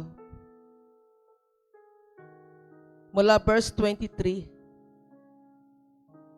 For I received from the Lord that which I also delivered to you, that the Lord Jesus on the same night in which he was betrayed, took bread. And when he had given thanks, he broke it and said, Take it, this is my body, which is broken for you. Do this in remembrance of me. In the same manner, he also took the cup after saying, This cup is a new covenant in my blood. Sabi nga, do this as often as you drink it in remembrance of me. For as often as you eat this bread and drink this cup, you proclaim the Lord's death till He comes. So tell to your neighbors, muling babalik ang Panginoong Jesus. Muli siyang babalik. At ito ang dahilan bakit natin ginagawa ito in remembrance of Him. And I think lahat naman dito ay nagsipagbigay na ng kailang buhay kay Kristo Jesus. So kailangan lamang ay, like what I said, ay paalalahanan natin ang ating mga sarili na muli siyang babalik. At ang lahat ng sumampalataya kay Kristo Jesus, ginawa siyang tagapagligtas at Panginoon, babalikan niya tayo. Amen? To be with Him for eternity. Wow. Amen? Wala nang COVID-19. Wala nang mga super typhoon like Ulysses. Wala nang biguan. Dahil doon sa lugar niya, lahat ay puro na lamang kagalakan dahil tapos na lahat ng paghihirap. Dito lang po yan sa mundo. So, tayo pong lahat ay yumuko at tayo ay umusan ng panalangin ng pasasalamat. at paggunita sa ginawa ng ating Panginoong Hesus. Taas natin ang ating mga communion bread na kumakatawan ng sumasagisag ng katawan ng Panginoong Hesus at tayo ay manalangin. Aming Diyos, maraming pong salamat. We remember that day nang ibinigay ng Panginoong Hesus ang kanyang buhay para kami ay iligtas. Kami na makasalanan, ikaw na dakilang Diyos na banal.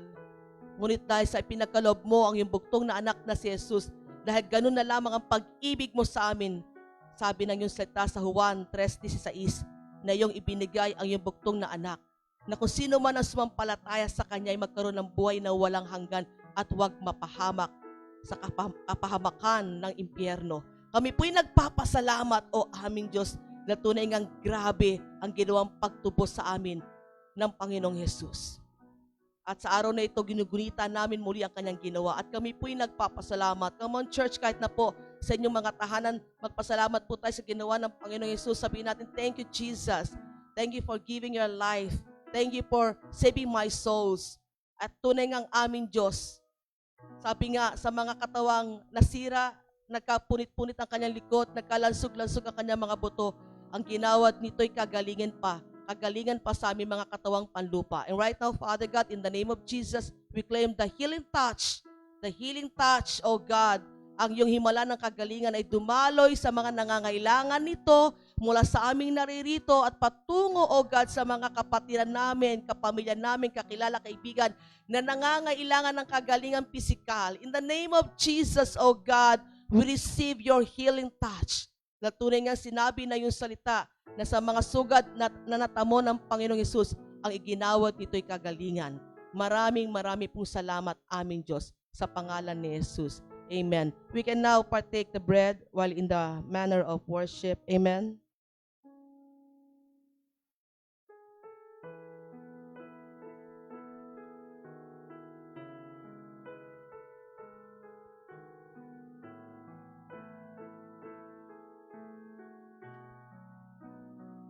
Itaas po natin ang ating mga inumin na sumisimbolo ng makapangyarihang dugo ni Jesus. At tayo magpasalamat muli. Salamat, Panginoong Jesus, for dying for our sins. Thank you, Father God, for the gift of salvation. Tunay nga pong grabe yung ginawang regalo. Hindi kayang tumbasan ng anumang regalo na mayroon sa mundong ito. Kahit na pagsamasamahin palat ng yaman ng mundo, lahat ng ginto, ng perlas, lahat ng matinding mga kayamanan, kahit na pagsamasamahin, hindi kayang tumbasan ang regalong ibinigay mo sa amin. The gift of eternal life with you, O God.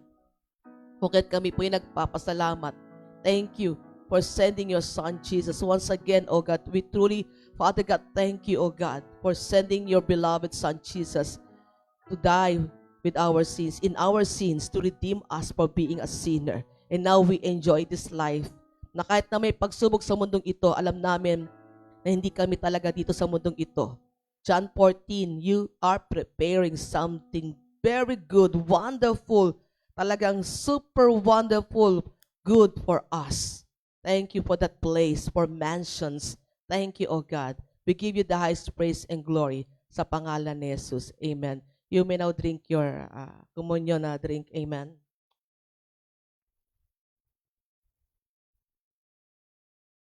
Amen. Palakpakan nga po natin ang ating Panginoon. Amen.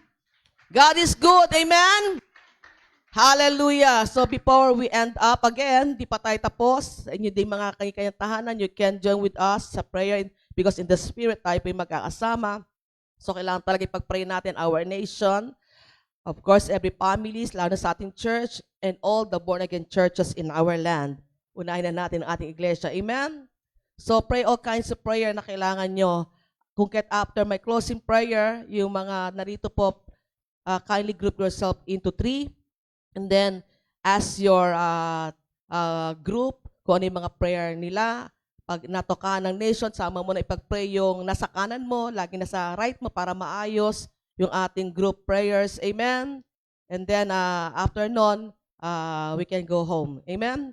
So, of course, before we end up, talagang alalahanin muna natin ang mga nagdiriwang sa buwan ng Disyembre. mga may kaarawan, doon din ang mga wedding anniversary. So tayo po munang lahat ay tumayo. Amen? Excited na kayo mag-grouping, ano? Amen? So harap muli kayo sa akin dito. Amen. So kung sino man po yung mga sinilang ng buwan ng Disyembre, taas na lamang inyong mga kamay. Ganun din po sa inyong mga nasa tahanan at yung mga nagdiriwang ng anibersaryo. Of course, taas na lang din po ang mga kamay dito, yung mga kasama namin. At sa mga tahanan po ay makisalo kayo, makireceive kayo ng blessing na ito. So, okay na po? So, let us pray. Hallelujah. Hallelujah. Thank you, Jesus. Thank you, Jesus. Lahat po ng may kaarawan ng December, taas niyo po yung mga kamay. Amen. Ganun na rin po yung mga magdiriwang sa buwan ng anibersaryo ng buwan ng Disyembre. And let us pray. Amin Diyos, salamat po. Kung may dalangin man po kami sa mga nagdiriwang ng buwan ng Disyembre, mga birthdays na ito, ganun din po ng wedding anniversary. Kung may dalangin man po kami, Zechariah 4:6, not by might nor by power, but by my Holy Spirit, say the Lord, na tunay ngang make them to see your greatness. Na kung ano man ang sitwasyon nila, ikaw po ang Diyos na himala. And under the power, under the anointing of thy Holy Spirit, na dalangin namin na pagkapuspos ay tunay nga pong mapagtagumpayan nila ang lahat-lahat. Salamat po. Salamat din po sa good health. Salamat na anuman ang hawakan ng kailang mga kamay, gagawaran mo po ng katagumpayan. Salamat sa kapayapaan din po at man ang kailang kinakaharap. Tunay nga pong yung kapayapaan ay kailang mararanasan. At muli dinideklara namin ang Psalm 91, Psalm 121 ay nasa kanila. Truly, O God, they shall taste and they shall experience your goodness. Empower them with your Holy Spirit, O God. At kami rin pong naririto sa aming mga pag-uwi mamaya after we have our group prayers, O God. Mararanasan din namin ng iyong pagkilos. Psalm 91 and Psalm 121 ay sa amin din po. Na mga paglabas-pasok namin ng aming mga tahanan, ikaw mag-iingat. We are all covered by the blood of our Lord Jesus Christ and the power of thy Holy Spirit is indwelling us. Kung kaya't patuloy mo kami palalahanan ng iyong salita. Maraming salamat, O God, sa salita mong amin natanggap. Tunay ngang karapat, dapat kang purihin. Mga kapatid, come on, let us praise the Lord. Hallelujah! Hallelujah! Hallelujah! Lahat ng aming natanggap na pagpapala sa iyong salita, under the anointing of thy Holy Spirit, may pamuhay po namin na lagi kami magpasalamat sa iyo, magpuri sa iyo, sumamba sa iyo, unahin ka, dahil ang Diyos na aming sinasampalatayanan ay napakadakila, makapangyarihan, napakamabuti. Kung kaya't marami pong salamat, aming Ama. Lahat ng aming naidulog sa panalangin, O God, ikaw po lamang siya may taas, inaangkin namin ang kaganapan ng katagumpayan, sasamahan mo kami throughout this week, hanggang sa muli kami magkakitaan sa ganitong gawaing muli. We give you thanks, praise, and glory sa matamis sa pangalan ni Jesus, at ang lahat ay magsabi ng Amen! Amen! Amen! Again, Wednesday po ang ating midweek service, tuklasin booklet 3, lesson 1 pa rin po tayo, to be continued. God bless everyone, and let us now group ourselves into 3. Amen.